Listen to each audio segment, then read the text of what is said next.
রথযাত্রার দিন কাছে, তাই রানী রাজাকে বললে, চলো রথ দেখতে যাই। রাজা বললে, আচ্ছা। ঘোড়াশাল থেকে ঘোড়া বেরোলো, হাতিশাল থেকে হাতি, ময়ূরপঙ্খী যায় সারে সারে, আর বল্লম হাতে সারি সারি সিপাহী শান্ত্রী, দাস দাসী দলে দলে পিছে পিছে চলল। কেবল বাকি রইল একজন। রাজবাড়ির ঝাঁটার কাঠি কুড়িয়ে আনা তার কাজ। সর্দার এসে দয়া করে তাকে বললে, ওরে তুই যাবি তো আয়। সে হাত জোড় করে বললে, আমার যাওয়া ঘটবে না। রাজার কানে কথাটা উঠল, সবাই সঙ্গে যায়, কেবল সেই দুঃখীটা যায় না।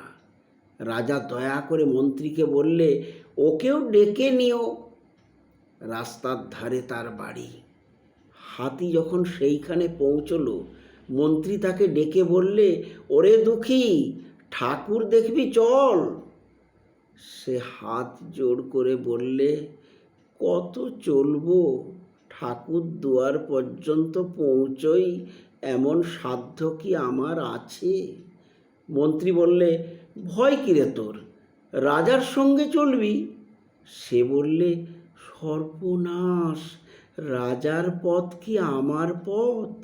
মন্ত্রী বললে, তবে তোর উপায়? তোর ভাগ্যে কি রথযাত্রা দেখা ঘটবে না? সে বললে, ঘটবে বই কি, ঠাকুর তো রথে করেই আমার দুয়ারে আসেন।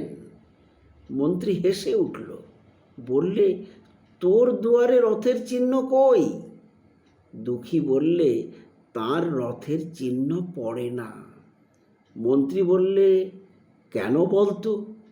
দুঃখী বললে, তিনি যে আসেন পুষ্পক রথে। মন্ত্রী বললে, কই রে সেই রথ? দুঃখী দেখিয়ে দিলে, তার দুয়ারের দুই পাশে দুটি সূর্যমুখী ফুটে আছে।